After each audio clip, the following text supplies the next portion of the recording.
To the campaign trail now. With less than 24 hours to go until the start of Super Tuesday primary voting, we have a unique look at the candidates today.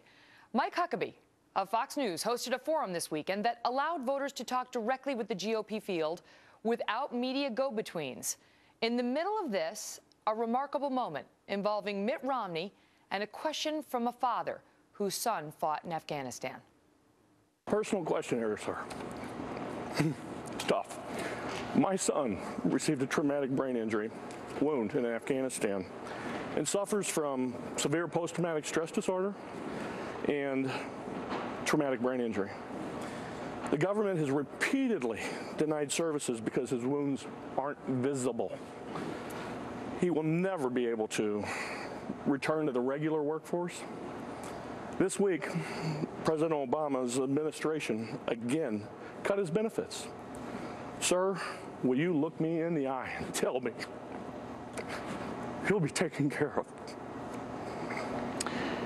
David, my heart breaks for you and your family. It's just hard to imagine what it could be like. I have 5 boys, as you know. Having one of them injured that way, having his life taken, it's something you can only imagine. You can't know unless you've really experienced it as you have. And I want you to know how much I appreciate your son's sacrifice for our country, and I appreciate your sacrifice, your family's sacrifice for our country. To those who put everything on the line, we owe everything they need. And I can tell you, if I'm president of the United States, I'll not be raising co-pays on soldiers that are wounded, on men and women who serve this country. And I will do everything in my power to help your son and men and boys and women and girls like him. We have such a great debt of gratitude to these individuals. And I can't tell you enough how much I'm moved by your experience and what debt I believe this country owes to your son and to others like him. Joining me now, a group of Republican voters trying to make up their minds on who they are going to vote for in this election. So you have Mike Huckabee coming out and saying this was the seminal moment in this campaign for Mitt Romney. Steve Hayes of the Weekly Standard came out and said that this is the most significant moment in the campaign yet for Mitt Romney. That moment right there. And sometimes these campaigns can come down to a moment. Let me start with you, Tony Sayegh. You're somebody who's been supporting Mitt in this. Sure. How did it make you feel? Well, it's a tough question to have to answer in real time, looking at this father right in the eye. And I have to tell you, as not only a Mitt supporter, but just as a human being, I really wondered how he was going to answer the question. And he was so sincere. He spent most of the time discussing it from a human point of view, from a father. He mentioned his 5 sons. I have 4 sons. I automatically connected on that basis almost alone. And then at the end, he kind of gave the answer, I think, on the policy side of things. But I think it was a very significant moment for Mitt Romney, particularly because it took him out of his box. He wasn't a CEO. He was a dad. He was a human being. Have you seen that Mitt Romney before?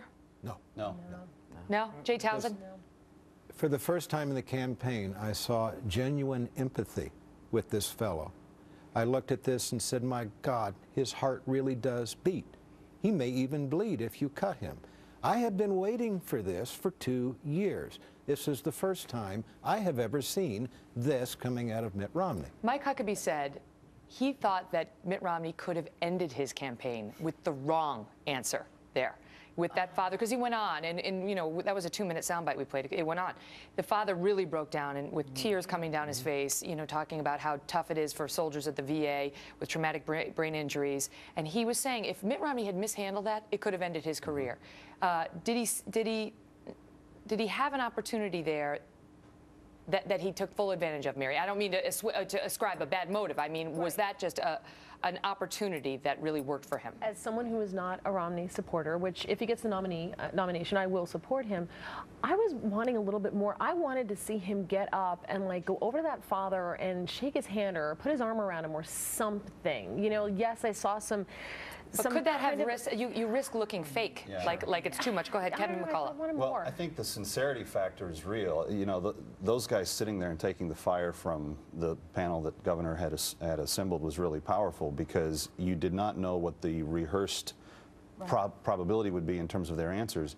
And I think as soon as he internalized it and went to his own sons and said, imagining what my son would go through. I think every dad in America said, I feel exactly what he's feeling right now. And I'm not a Romney supporter. It was a very strong moment.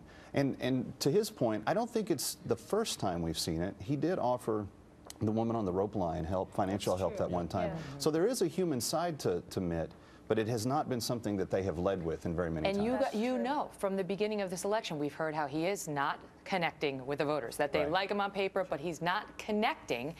Let me ask you, Barbara Gonzalez in the back, you like Santorum. Did you feel that he connected here?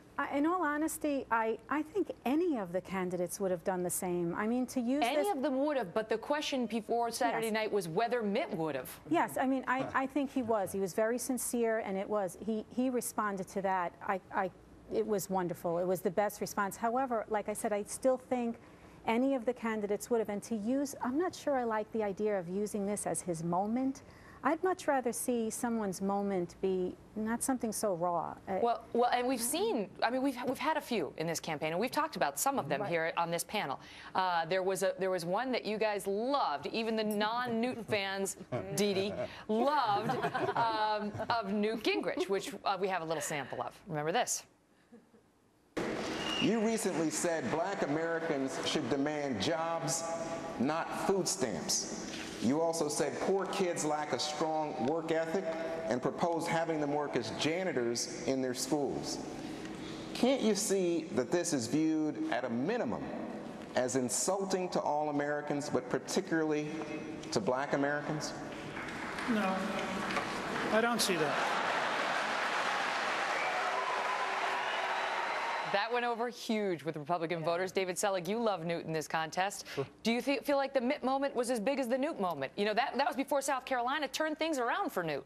Absolutely, and that was a great moment because it showed how resolute Newt Gingrich's character is. In the case of Mitt Romney, and I would like to preface it by saying I'm the father of a combat Marine who was decorated in Afghanistan, so I have some skin in the game.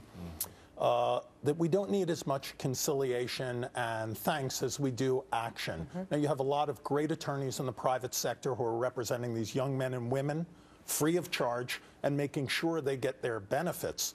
I think Romney could have really emphasized what we are going to do for these individuals. And in the event he gets the nomination, I would suggest he gets a very good speechwriter. He did go on to say, please follow up with me personally. I want to stay in touch. And then the father went on to say, you know, it's about more than just my boy. Go ahead, Kevin, quickly. He specifically hit the president, tagged him on the cuts that the president has insisted upon in recent weeks. We talked about this just last week. The president, those are the administration is cutting cuts, benefits for some military veterans, right? Okay, but I want to ask you. People are looking for things that go just ahead, Mark aren't Furnich. there. I mean, anybody with a pulse would have reacted the same way. What's so special about this being some kind of game-changing moment? I think it's wishful thinking. It was nuts. You weren't moved by it. And who do you like in this race? I'm marginally supportive of Romney, but anybody with a beating heart would have reacted the same way. This is no big deal. But this is the missing piece of the puzzle for Mitt Romney. This was a huge moment. This was a game changer. And, you know, you could tell he was sincere. And this is what a lot of folks are like, look, I think he's a good businessman. I like it that he's not from D.C. But there's no heart. There's no passion. And he had passion. So guess what? It's a game over. Well, remember President Bush with the bullhorn after 9/11, right? A lot of people did not like President Bush at all. But that was a huge circumstance for the country. It was a bigger circumstance. Tracy Davis. Well, I was going to say, you know, with Mike Dukakis, you know, when you were talking about he could have reacted the other way, like with the question about the rape and the way that he reacted, just so stone-faced. I mean, I think some people would have thought like the robot Romney might have just gone right into policy, like he did. But I wanted to say, you've seen parts of that before, like when he was on Hannity, and Hannity was chiding him about, well, you know, you've made money. You actually did make money when your parents died, and it turns out that he gave it all to charity, to his school, and just this look on his face, and he just said, well, I just don't really want to talk about myself. And that's why I always think of Romney when I think about Bush, and why they have a hard time with the eye. Maybe it's a New England thing, like bragging about themselves. But emotion, showing emotion in response to an emotional circumstance can pay dividends for a politician. I'll take you back to 2008 when Hillary Clinton and Barack Obama were vying for the Democratic nomination. And he had won Iowa. And it wasn't looking good for her. It wound up not working for her. But they were going into the take-it-all New Hampshire, And she had a moment in a cafe prior to that primary. Remember this? You know, this is very personal for me. It's not just political. It's not just public. I see what's happening, and we have to reverse it. And some people think elections are a game. They think it's like who's up or who's down.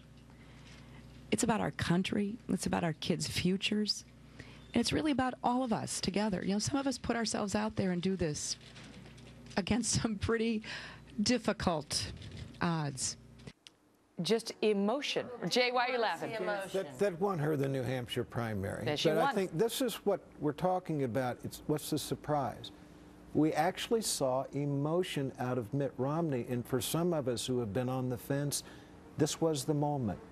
I now know that something makes sense. That's the exact point here. Look, you don't plan your moment as a candidate. You don't get to manipulate that. You have to react, and it has to show a raw side of you that voters have not seen. Newt had a great moment. We all agreed on this panel. But that's part of his narrative. That was part of the Newt script. This was not something, to Jay's point, that we know of Mitt Romney. It's not a side that we're comfortable with. And Dee Dee said it exactly right. This is that missing piece of the puzzle that now you can say he is the big no. You know what? I don't think Give me the last it's word. as big of a moment because it wasn't as public as Newt's moment. It wasn't as public as. Well, we don't have the ratings Bush. in yet. But, no, I'm just saying it wasn't in front of. What are you saying about my I gotta go. It wasn't in front of a big It's an audience. interesting debate. It's an interesting debate. We can't. When Newt had his big thing, we had a panel about it. Santorum, we've had a panel, and this, you know, we leave to the viewers to decide whether this was. We gotta go. Whether this was Mitt's moment or not. Panel, thank you. What do you think? What do you think? Taking your thoughts both on Twitter at Megyn Kelly. If you don't have an account, just sign up. It's so easy for me to read it because it's short. But if that's too much of a pain, email me, kelly@foxnews.com. Love to hear from you either way. Coming up next.